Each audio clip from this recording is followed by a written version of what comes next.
fuck your love, fuck it up. You tell all your pieces all my business like you miss me. Why they asking questions like they know me and you miss me? How they know my life, you must been telling like you miss me. How they know my business, I just met them, you must miss me. You tell all your pieces all my business like you miss me. Why they asking questions like they know me and you miss me? How they know my life, you must been telling like you miss me. How they know my business, I just met them, you must miss me. Had to write a letter to my exes, cause the city getting smaller and they keep on making messes. I got people in my face that's asking questions like they know me, and they say it like they heard it from somebody else before me. I ain't stupid, get your 100th ex nigga out my face. It ain't my fault that pussy for the streets and they done got replaced. I'm sure they found out for themselves what you would do for some attention, and you broke so you would fuck them for your personal expenses. You ain't wrong, pussy sell, they some scrubs, niggas dumb. Yeah, I had it, I don't want it, and it was what it was. Keep these fools up out my face and out my business, that shit messy. We got history to hurt a nigga's feelings if they test me on God. You tell all your pieces all my business like you miss me. Why they asking questions like they know me and you miss me? How they know my life, you must been telling like you miss me. Okay, I like that. How they know my business, appreciate it. They got LPs on it. Got LPs on it. Did you produce that too? Yeah, I made that one. That was the second collab we did. The first one was for the Black Sands project, comic book soundtrack. Okay. Well, welcome to another episode of Boost Basement. Today we got Jelie. Bugs on the claps. Thank you for having me. Bugs on everything. Yeah. How you been? I've been good. How you been? I've been good. Just chilling, enjoying the summer. So I see you've been working, doing a lot. We should just start off opening the gate and talk about Cope. Okay. So how do you feel? Because they had a very positive reaction. Yeah. You were getting a lot of articles about it. Yeah. We got some good press on it. My manager helped out with sending the emails because I hate sending emails. Yeah. And, yeah, they decided to pick it up, especially because it was Mental Health Awareness Month. And, you know, that really boosted it up and, you know, got into the Westward. It was print, so it was in the newspaper, the magazine version. Okay. And it was online, and some other publications touched on it as well. It was a pretty dope reaction. So what does, like, the record mean to you? The record, well, first off, Wick Jones produced it. And, yeah, shout out to Wick. We were, I think it was 2020, and we were collaborating, doing, like, a string of collaborations. We had, like, 5 songs we were going to work on. That was the plan. And Cope, I think, was one of the first ones that came out. Okay. So he was making the beat, and I was just writing the lyrics on the spot. And I didn't end up changing anything. I finished the whole song in that one sitting before the beat was even done. So, honestly, it just flowed out. I didn't think about it too much before I wrote it. Yeah. That's just what came to me when I heard the beat, the chords, and everything like that. Okay. So speaking of Wick Jones, talk more about you guys' relationship. Yeah, I met Wick, I don't know, 5 years ago. I call him my brother from another Jones. Yeah. Because both of our last names is Jones. We learn from each other. He's a dope engineer, dope producer. I remember one time I needed to record something, and I wasn't recording myself at the time because I just hated doing it. And he told me I messed up on one of my lines, and I was like, no, I didn't. I didn't mess up on my line. Because, like, inside my mind, it was like, I got to be better than Chris. Yeah. I got to be better than Chris. But eventually, you know, that subsided because we're very different. So it's not like it's a competition. It's like we feed off of each other. Yeah. And I don't think he ever even viewed it as a competition. It was just like, no, I'm not wrong. You're wrong. But I fixed the line. I was like, oh, you're right. I did it right the second time and acted like it never happened the first time. But, yeah, I love Chris. We got some more bangers in the archives we got to bring out and polish up and get out. Okay, I see y'all doing the collab thing. It's always better to have 2 minds versus one sometimes. Oh, yeah, always better. So would you say, like, he's one of your favorites to work with? Sometimes. Yeah. Yeah. My workflow is, like, super quick. Yeah. And Chris is really into details, so he's going to take as much time as possible to get it right and perfect. Yeah. Me, I had to step away from like the perfectionist mindset and be like, you know what, this is good enough, and just let it go, or I'm gonna be stuck holding on to something forever. Yeah. Now, Cope, I think it dropped April something. That was this year, 2022. We started that at some point in 2020. Now, given, of course, there was some probably missed opportunities. We could have worked on it in between that time, but it just didn't come together. It took 2 years. So, yes, Wick Jones is one of my favorite people to work with. I just got to be along for the ride, because it's going to be a long ride. So talk more about like the story behind the cover art for Cope. Yeah, so I had originally had the person who created the animation version of the music video for Cope make the cover art. Okay. His name is Keenan, and his company's called Good Wine Design. But I wasn't feeling the cover art. I thought it was like boring, and I wanted it to grab people's attention. So I contacted the people who made the cover for a previous single called Lightbender. Okay. And they could do like cartoon style stuff. Now, Lightbender was like a 2-dimensional, artistic, expressive.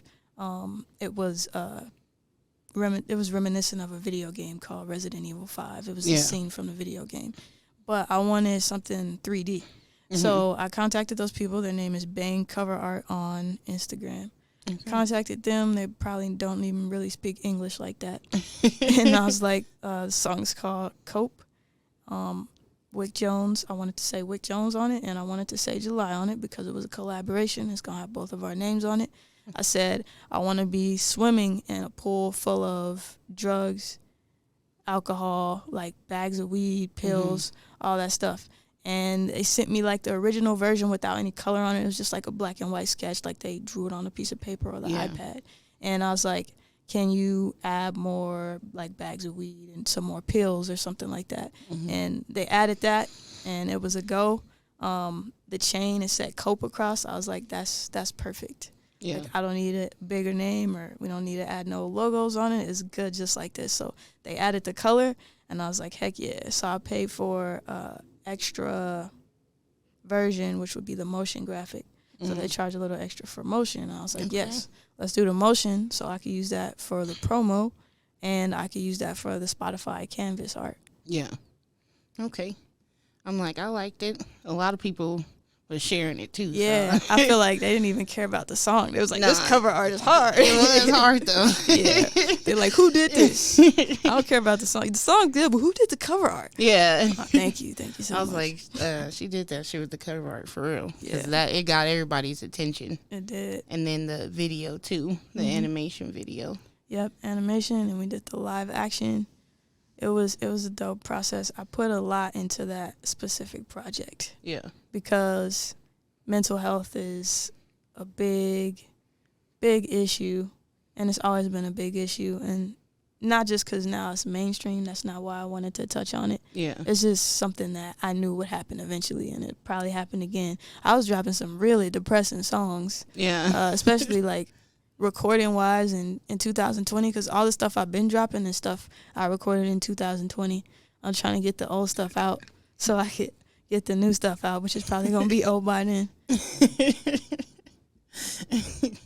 How are you, I would say, how did you get into, like, producing and stuff? Well, I started when I was probably in elementary school. I had this whack-ass software called, I don't even remember what it was called now at this point, but it didn't work. It was super glitchy. All I could do was like load up a couple loops, and nothing sounded dope. Yeah. So I had to go on some kind of MP3 or beat downloading website and download Jaleel Beats. Holla at me. Yeah. That was the only beats you could find back then. So when I was fast forward like a few years, I got in high school, and I met this dude named Ricardo. His artist name is Lil Droop, and his dad used a program called Reason. So he invited me over to his house. They had like a makeshift studio they built in the basement, the false walls, the glass to see through the booth, stuff like that. And he was like, yeah, this is how I make beats. And I was like, what's this program called? Because it looked like analog studio. Like Yeah. when you look at Dr. Dre and the videos, and Yeah. he got that big ass board with all the knobs and shit. Yeah. It looked like that, and I was like, I haven't seen anything like this that looks real. So I wanted to get it. So I went home and I grabbed the cracked version off uTorrent or something Yeah. like that, because it was like $500 and I didn't have a job at the time. Yeah. I was too young to work legally, so, and I wasn't selling drugs, of course.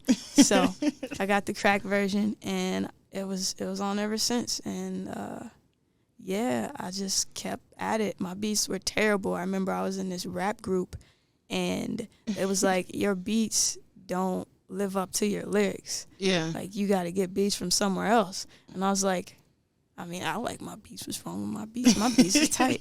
And, you know, some of them were, but some of them weren't. Yeah. So I tried to find beats from other people. I was like, hey, this is a producer who worked with in the same group. And I was like, hey, can you send me some beats? He act like he didn't want to give me no beats. He wanted to charge me. And I'm like, Yeah. 14 years old, you know what I'm saying? He didn't really believe in what I was trying to do. And as a kid, ain't nobody really going to give you handouts no matter how special you are. Like, they might blow smoke, but they ain't going to do what they said they was going to do. That's just never really the case.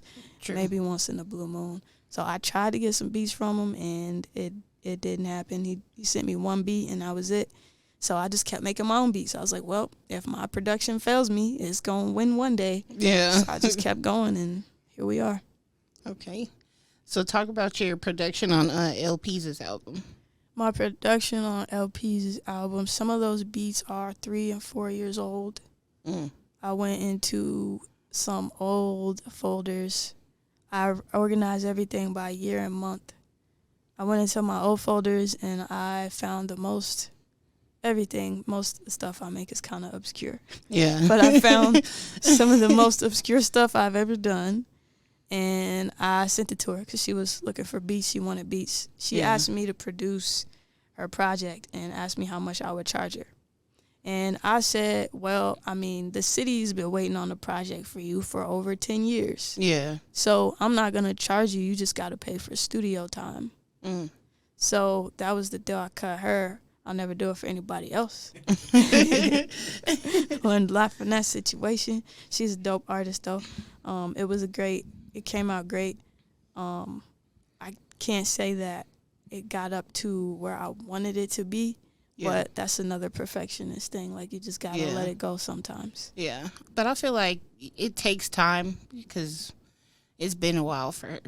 So, yeah, it's like she had to grow her fan base back because, I mean, when we were young, I don't know. I had her on here. Her episode we were talking about when she was young, like, she was it. Like, she could have blew. Yeah. She was very persistent, but, you know, life happens. She fell in love. Yeah. And fell in love with the behind the scenes, too, so. Yeah, she fell in love with behind the scenes, and I don't know. I mean, we got a lot of life ahead of us, and we'll see where it takes us. Yeah. But I think the project was good, though. Yeah, the project, it came out dope. Like, perfectionism aside, it was a dope project. There's some really dope beats. I definitely went outside of the mold for the beats. I would say some of them were, you know, kind of inside the mold, but that's expected for a hip-hop album. Yeah. Yeah. So what was, like, one of your favorite experiences from just making that project with her?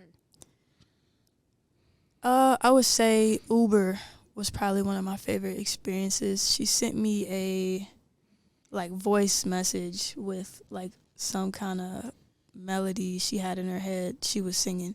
It was like, you a vibe, ooh, She was just humming something with no lyrics. So I made a beat that was in the key of her humming. And that turned into Uber. And then Keenan, I guess she sent Keenan the beat after I sent it to her, and he had a hook for it. So we came to the studio and laid that down. Okay. And her verses, and she came back another time to redo something because she didn't like something she did, like always. And I was playing that song on repeat for, like, weeks. Like, it was just so hard. Like, that's my favorite song from the project, next to Beeper. Okay. I think it was also the funnest beat to make. I made that one on the spot. Some of the other beats I got from some old folders, but that one was new for the project. How did you feel about Polo's verse? Polo's verse? I thought his verse was hard. He came in, he was like, he had like a different version of the song with the hook on it. So his hook wasn't like, he wrote his verse to finish out the entire beat and didn't like make space for the last hook. Oh, yeah. So he was like stressing about it. He was like pacing back and forth. He's like, I don't know, my verse is too long. I got to fix my verse. I'm like, man, chill. Because I engineered the project too. So I'm like, nah, I'll figure it out. So I ended up just like duplicating the beat over and over again for the verse section so that it was long enough to fit his whole verse. And we ended it on his verse so the song wasn't 5 minutes long. Yeah. Yeah. Polo, get it together. Yeah. We got it right. All right. So let's talk about Just Like You. Okay. That record's getting some attention as well. Mm-hmm. So what was the inspiration behind that record? Just Like You. So I was working on, I got a call from a friend, and they're like, hey, I'm doing this NFT project, and we want to pay you to make 2 songs for the project, and you'll get royalties and blah, blah, blah. So I was like, okay, cool. So I was going through my bag of sounds, all the songs I got that are done or aren't done, and I was like, I don't want to use none of this stuff. I'm like, I want to do something without cuss words. Yeah. So I made 2 songs within 24 hours. It was Just Like You and another song that's coming out next month, Put In Work. Okay. I made those 2 songs. I made the beats from scratch all in the same day, and I wrote the lyrics all in the same day. Okay. I scheduled a studio session for the next day because I knew I was going to have the songs ready. Yeah. I went to record them. We mixed them as best as we could. I went back, I think, a few days later to touch up the mixes and master them, and we just put it out like that. Now, Just Like You, again, like I didn't think about the concept before I wrote it. Yeah. It probably just came from the chords and how it felt to listen to them over and over again, because when you're making beats, it's nothing but loops over and over and doom, doom, doom, doom. It can get annoying to me. Yeah, it could get annoying, but when you're the one doing it, you're like, nope, gotta change this. Nope, gotta change this. So I'm like messing around with the keyboard and moving notes manually, and I'm like, nope, maybe here, maybe here. So I finally got to the lyrics, and it sounded like I was dissing the whole city. Yeah. And I was like, well, I'm not trying to diss anybody. I'm going to just tell them I'm talking to myself. Yeah. And the second verse came out, and that sounded like I was talking about a mentor I had. Yeah. Who told me he was in love with me. He's like 40 years older than me. And I was like, man, this is some fuck shit. So I cut him off. That was years ago. Yeah. But the second verse ended up being about him, and the first verse seemed like it was just about everybody who lied to me. Yeah. When I was a kid, like, hey, we gonna blow you up. We gonna get you on this. We gonna do that for you. We gonna do, on smoking. Yeah. Making promises. Nothing gonna happen. Family, friends, everybody. Yeah. Mm-hmm. So talk about what was life for you like as a kid? Life as a kid for me was, I was the only child. Okay. My mom had twins when I was 17.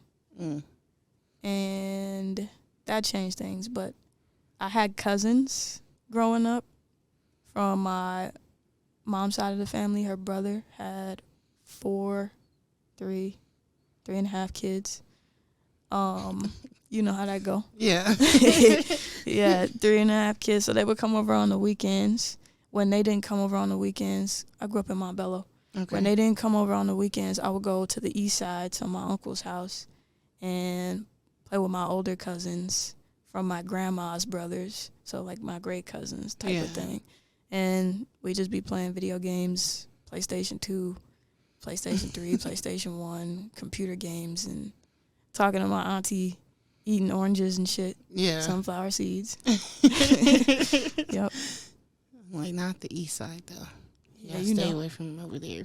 Well, it's safe now, I would say, somewhat, but it's safe now. And it's crazy because my mom lived in Park Hill for a minute, and my uncle, he's a Crip. He's crazy. He would, like, roll through Park Hill just shooting at people randomly, laughing out the window. He's crazy. But was you in the car? No, I wasn't in the car. I wasn't in the car. I hear stories about it all the time, how crazy my uncle was. And I was in the car during, like, a high-speed chase before with my dad. He, was busting corners hella hard, went through an alley, was playing the music loud as shit. Like, no wonder they was telling us, turn down the music. Yeah. So he turned down he lost him. But, yeah, I witnessed a whole lot of stuff as a kid. You know how it is. That's funny though, riding around shooting and just laughing. Random. Yeah, some video game shit for sure, but this is real life. That's why he did 20 years. Yeah. I'm like, Park Hill used to be very dangerous. So the east side, it was serious. Yes. It was very serious. It was very serious. I would say it stopped being serious like maybe 7 years ago. We grew out of that baby Compton shell. Yeah. It was rough. Yeah. Gentrification hit us. It's a good and a bad thing, though. Of course. Because the east side looks decent now, but I don't want it to look too modern. I'd rather just, fix up the houses that were there. But like you said, gentrification. Yep. They fix up the houses and bring in new people. Yeah. That's the thing. I mean, if you kept the same people, the houses wouldn't stay nice, though, if we being 100%. Honest. Yeah. Them white walls going to turn yellow real quick. They probably already were yellow by the time they got it. All right. So let's go way back to 2014. Okay. And talk about where were you in life when you put out Bend Down? Okay. 2014, I was with this rap group that I was previously talked about called Calhoun Block Music. Okay. And they found me through Ricardo, my friend in high school. He was in the group because his dad was in the group. Okay. And they're like, yo, you're tight. We can help you. We can get your music distributed on all the major streaming platforms. Yeah. We could link you up with the video director. We got a studio, too. We can hook you up. So as a kid, I didn't know how to do none of that by myself. It was all like a foreign language and nobody really tells you. Yeah. So I was like, okay. So I joined this group and I was like bringing my mom to the meetings. Yeah. I'm like, Mom, we're going to blow up, blah, blah, blah. There's like two like stories to this. But yeah, Bend Down, I was with them. That beat, who made that? I think Lil Droop made that beat. Okay. And I wrote to it. I recorded it with TC at True Beat Studios. Okay. I shot the video. I can't remember the video guy's name. I'm so sorry. It's been a long 10 years. Yeah. 8 years. I shot the video with him, and we was downtown by the Broncos Stadium, and we went to 16th Street for some of the shots. We trespassed in a pool. Did some shots there. We were in a Starbucks or something. Yeah. That was my first music video, so I was like, I'm about to be on. Yeah. I'm about to pop off. It's going to be cracking. I'm going to get some money, take care of my family. But then the other side of that, it was also a scam. So when you're young, you don't know about the scams. Yeah. We can guarantee you this amount of plays, and we could do. So this dude reached out to me. He used someone else's name, Focus the Producer. Focus the Producer is actually like a reputable person. Yeah. But whoever reached out to me used his identity and like published fake articles on himself to make him sound like legit. Yeah. And I don't know how I found him, maybe on Twitter. He's like, we can blow up your music or something like that. So I emailed him and he's like, yeah, so we just need a song to start off with. And you go ahead and sign up for ASCAP so we can get your royalties, and you sign up for Sound Exchange and stuff like that. Yeah. And they made the cover art for the song, I believe. There was 2 versions, but that was the one they made. Yeah. And I was like, okay, cool. So I signed up for all this stuff, and they released the song. We released the song under their label name or whatever, and nothing happened with it. And I was like messaging him. He said he was going to send it to DJs and stuff. Yeah. And I was like emailing him, like, what's the progress on the song? And he sent me like this fake picture. Yeah. Like, all these DJs picked up your song. It's going crazy. But I'm looking at the plays on SoundCloud because SoundCloud was popping back then. And I'm like, my plays ain't doing nothing. This ain't real. Yeah. So I stopped contacting him because I was like, he lied to me basically. I'm 14 years old. He took my money. I don't remember how much I paid him. Yeah. But he took the money, and I was like, yeah, whatever. So back to the drawing board after I thought I was gonna blow up after my first song. That's just funny because it's like you have so much hope. Mm-hmm. And you definitely got ripped off. Got ripped off. Hey, but the best thing about it was my ASCAP, like my performance stuff, was set up in 2014. Yeah. So when it was time to actually use it, I had it already. Yeah. And, you know, they didn't try to trick me out of my publishing or nothing like that. Yeah. But they probably wasn't even smart enough for that back then. But yeah, that's the best part about that was I knew what a performance rights organization was. I knew what Sound Exchange was. It was a learning experience for sure. Yeah. Well, that's big though. At least you had your. At least, I mean, most people don't know what the industry's like with the scams, man. So it's crazy. I'm like, my brother had multiple scams. They told him they was gonna put him on tour with Jim Jones. Yeah, and Jim Jones, he never showed up. Of course not. It was just a whole bunch of scams though coming up, and if you're really an artist, you know because they come to you. Yeah. Usually, some people walk into them, but the people who the scams come to them. You know you're a good artist, though, because somebody's trying to rip you off, for sure. And there was so many scams because it was like the beginning of online messaging. Yeah. You don't know who's hitting you up. They can make their own website pages and put their own bios up and edit their own Wikipedia. Like, we didn't know back then. Yeah. Fuck you, Photoshop. Fuck you, internet industry scammers. Right. I don't hate all the scammers. You got to get it how you live, but don't scam me. Yeah. Just scam somewhere else. You know? So what was the inspiration for Lightbender? The inspiration for Lightbender, I was sitting on that beat for a while. I tried to give it away a few times. I tried to give it away to Binta Zhang, actually. She had her homies in the studio, Bright Future, and she was like, they wanted to cipher or something. And it was like, pull up a beat, and I played that beat. And they was like, what did you have muted right there? And I'm like, oh, it's just some verses, but I didn't like the song. Yeah. So I played the verses. They're like, nah, this beat's for you. Yeah. You should keep this beat. And I was like, all right, I'm going to keep the beat. So I didn't have a hook for it. I was just like mumbling stuff. Like I had a little melody, but it wasn't done. So one day I was in the studio with the intern in between sessions. And I played the song for the intern. His name is Ray Lyle. I was like, yo, I need a hook for this because I don't know what the fuck. Yeah. So I played it for him, and he was like, he came up with an idea. He's like, trying to bend my light, but it's been, and I was like, okay, cool. So he laid that down, and I was like, all right, let me layer it. So I went in there and like choir style, started layering a whole bunch of stuff over it, and then we had Bugs mix it because I wasn't mixing it. I didn't want to do it that time. This is actually, we were sitting here talking about who to have on the show like a little while ago, and Bugs brought you up. And this was actually the first song I heard by you. Mm-hmm. And I went on Apple Music later, and I'm like, because it was stuck in my fucking head. I'm not going to lie. That's what's up. Like, just that, like, it's hot.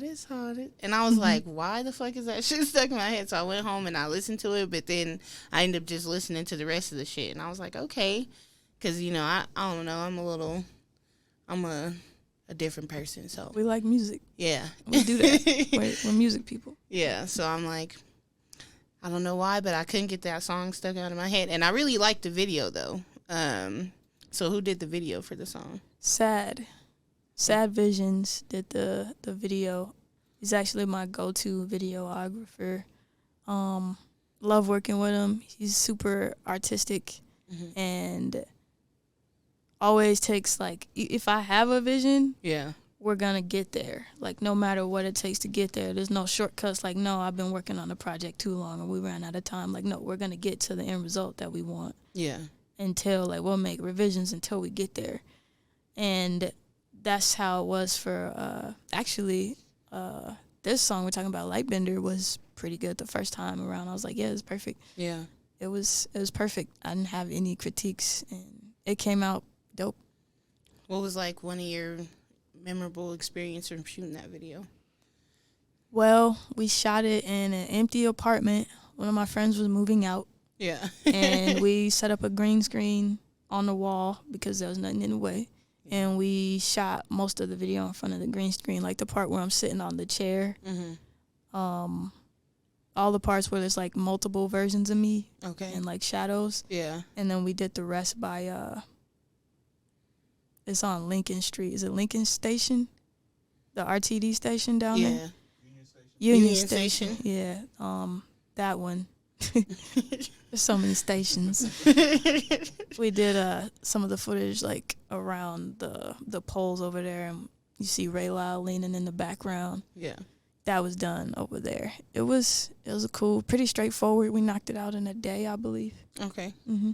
So it just took one day. Yep. It's a lot of angles though, so yeah, it was very creative. I wouldn't believe that you shot that in an empty apartment. Yep, green screen does wonders. Well, yeah, I mean, obviously. We was talking about scans and Photoshops and shit, you know. Green screen, one of them scans make you look like you anywhere. So where do you see yourself in 5 years? I don't know. I don't know what I want to do. I'm still like trying stuff. Yeah. I'm still saying no to stuff. I'm still saying yes to too much. Yeah. I feel like I'm always going to be busy with something because I could do so many things. Yeah. Well, but I don't know where I want to go. I know I want to do artist stuff for a long time. Yeah. But the stuff that goes with that, I'm not sure.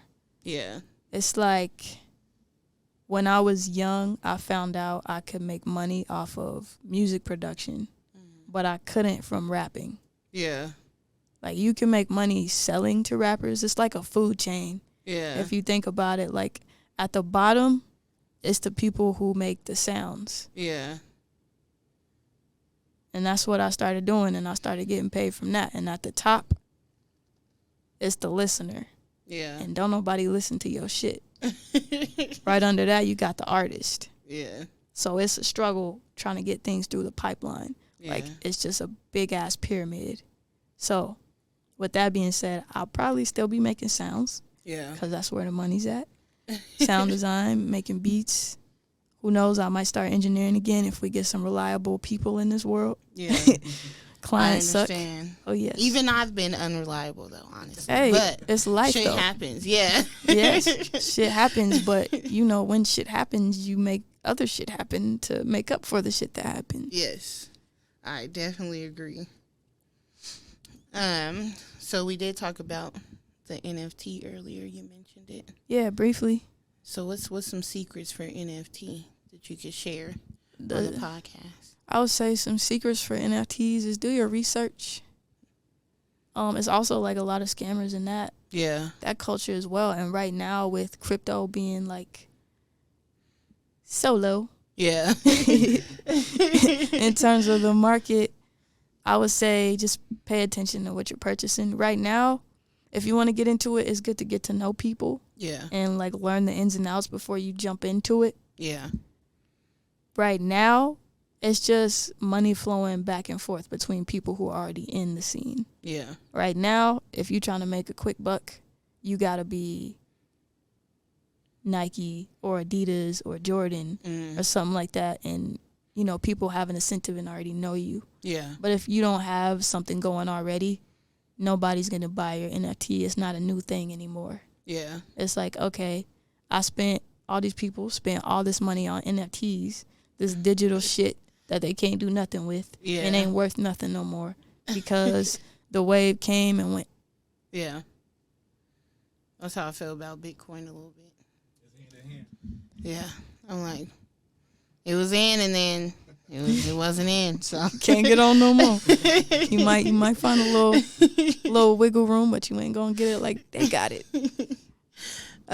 So Bugs did mention to ask you, so I'm just playing. We're gonna edit that part out. But talk more about Youth on Record and your experiences. Yeah, for sure. Youth on Record is a nonprofit organization that teaches youth social justice through basically artistic creation. Okay. So creative writing, music production, podcasting. What I do specifically is I teach podcasting. Okay. Like principles, how to record yourself, how to script if you're writing something that you need to speak. Yeah. Redoing, re-recording if it doesn't sound right, sounding smooth on the mic. I teach music production, how to make beats in Ableton Live, how to make beats in Soundtrap, how to mix your vocals, how to record yourself when you're singing or rapping. I help a little bit with some kind of vocal techniques. I don't know a lot. I'm not the best singer. I needs my auto-tune. Yeah. But I do my best. And also teach them how to master. Like, they always come in with a bunch of questions. How do I release my music? How do I... And this is youth, kids ages 14 to 20. Okay. So that's what I do there. I just teach whatever they want to learn. Yeah. Mm. So how often do you do that? So there's a few programs called... One's Open Lab. Okay. And I've been doing that 2 to 3 times a week for the past 3 years. Okay. We were online, virtual during, the quarantine. Mm-hmm. So that was more frequent. And also, like, the podcasting, I taught a class in, it's like near Montbello, but by the airport, called Legacy Options. I taught a class there about podcasting and tried to sneak in some music production. Yeah. When I was the only teacher there. Yeah. Like, yo, listen to these beats, and all the high school students like peeking in the door like, yo, that beat's hard. Yeah. Some high school students don't give a fuck about podcasting, so I tried to mix it up. Yeah. It's really for older people. It is. It's for the commute. Yeah. And then talk about your recent accomplishment on YouTube. How'd you feel about that? Finally hit 20K. Yeah. It is bittersweet. Yeah. If I'd have chose a different software, I'd have probably been at 20 million. Yeah. I got like 450 videos up, maybe 500, close to that, somewhere in between. But I chose a small niche. Like, I noticed Reason is the software I'm talking about. Yeah. When I was in high school, that's the one Ricardo introduced me to with the knobs and the faders and stuff in there. So I started using that, and I was YouTubing how to do stuff because I was a new producer, and there wasn't any tutorials in Reason. So I started using Reason and eventually knew I wanted to do my own tutorials for it. Yeah. Only problem with that was that everybody was using FL Studio. They didn't care about Reason. So if I was using FL Studio, like I said, I'd probably be at like 1 million subscribers by now. But, when you take a business class, or it's not what I thought about when I was doing it. Yeah. But they tell you to find your niche. Yeah. Find the group of people that you can connect to. Don't go where it's too crowded. Find the blue ocean, not the red ocean. Yeah. So I had this blue ocean, but it wasn't nothing in the fucking ocean. Yeah. So I was getting like 100, 200 views. Yeah. Eventually I started getting more, but it was just such slow growth. But I mean, when I started, it's just like my beats, like it wasn't the best. Yeah. I had bought a Blue Yeti microphone. Probably seen one of them before. And I wasn't even using the mic when I was recording. I had it in front of me like I didn't even know it wasn't on. Yeah. And I used the mic before, but for some reason, this video recording software I didn't know what I was doing. Everything was new to me, so it was another learning experience. But yeah, I mean, I would say to my younger self, the blue ocean is cool, but find the pink ocean. Yeah. Or go in the red ocean, because you're going to be better than all of them anyways. I mean, at least that's some real advice to your younger self, though. Yeah. Cream rise to the top. Mine would be start podcasting way earlier. Mm-hmm. I think I would have, if I would have like had the resources I had right now in high school, I probably would have been like big right now for sure. Yeah. Just because I was popular in high school and like everybody loved me. So it's like if I would have started this in high school, you know how many people would have wanted to work. Like everybody didn't know about like the hate in the city yet. Like everybody was still young. Like all the people trying to blow up. So it's like this would have blew up for sure. Yeah, you'd have blew up on YouTube. For sure. That's what was popping. And it wouldn't even have just been the city. People would have been reaching out from everywhere because they didn't have nothing else to watch. I think I would have been like past radio by now. Like, exactly. Yes. Because I'm like, even I think about people's like Instagrams and shit. Like, people been having mad followers for a long time. Mm-hmm. Like MySpace, Facebook. So it's like those outlets, if we would have knew what they could do at that time, we didn't believe in it. We didn't. We was just like, man, whatever. This is just some shit. It's like TikTok. You know, everybody was going viral for a minute. Everybody. But we was like, I don't want to use that shit. I'm going to stick to my Instagram. Yeah. My Facebook. I refused to get TikTok at one point. I was like, I ain't doing that shit. But for the podcast, I did get one. But it's nothing personal. For sure. I'm not on there making podcasts, TikToks, promoting my shit. I think I have too much pride for that. I feel it. Yeah. I mean, ain't nothing wrong with it. It's just another platform to get your stuff out. But everything is hard to start. It's the consistency. True. That's even harder. But that's what gets you to the next step. Yeah. Just people seeing you all the time, being consistent. I don't know. I'm just not a TikTok dance person. And I don't even know if it's being consistent because you could put up some trash and nobody will, like, pay attention. I think it's just getting lucky. Yeah. You just got to get lucky and get that big break sometimes.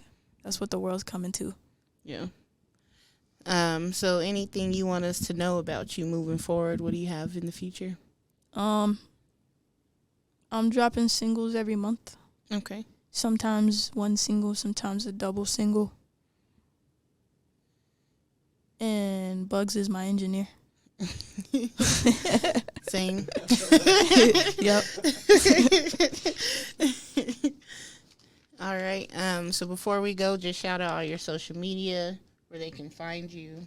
Yeah, you can find me at JELIE303 on everything. My name is Jelie. I know it's spelled weird, but I'm telling you, it's July. Fuck it up. All right. It's funny though. Funny story before we go. I was like, yeah, Jelie, and they were like, who the fuck is Jelie? And I was like, Jelie, and I showed them your page, and they were like, July, and I was like, oh, that makes more sense because I'm like, why the fuck would her name be Jelie? Yeah, it's a Haitian last name. Eli is a Haitian last name, and it can be said Ellie or Eli. Yeah. And I took the J from Jones, my dad's last name, and Eli is my mom's last name. So I put them together and made July. But another segue, when I was in middle school, I had friends. My friends were French fries, brownie, and French toast. Those are our nicknames. And mine was actually Jelie. So I can't be mad. And it was spelled like Jelie. Yeah. I just changed it. But that is what it is now, so oh well. Y'all pronounced Wale's name right, so it took y'all a minute. I got it now. Y'all listen to Whale? Yeah. Who? 6 Black? Yeah. I was saying 6 Black for a long time. I don't know why. I was like, it was too complicated. Even knowing his real name. Yeah. I'm like, I don't give a fuck. It sounds better to me, honestly. Yep. All right. Well, thanks for coming on this episode of Boost Basement, and we're out of here.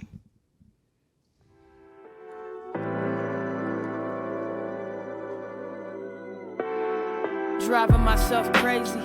I said I've been driving myself crazy in and out of these phases. Workaholic to lazy, hell yeah to maybe. If I break down, probably cry like a baby. The tears won't fall and they say you can't force it. Trying to stand tall, 10 toes in my forces. Seen Star Wars, wonder where the fuck the force is. Tell them it ain't for me, it's for broad forces. Play the game to win, I don't play the game to forfeit. Try to hold on to the hook, but it's forfeit. Tried to hold on to the birch, but I tore it. If it don't ease the pain, what the fuck is it for it? Used to be sober, now I'm smoking every strain of weed. Drinking light or dark to escape, it's all the same to me. Think I'm sinking deep, but shit is going down the drain for me. All of these accomplishments, but all these demons chasing me. It's hard, it's hard, it's hard. Trying to find my light, but it's been dark. It's dark, it's dark, it's dark. Trying to bend my light, but it's been hard. It's hard, it's hard, it's hard. Trying to find my light, but it's been dark. It's dark, it's dark, it's dark. It's dark, it's dark, it's dark, it's dark, it's dark. Picture me, cause on my worst day days I wonder what I did to me.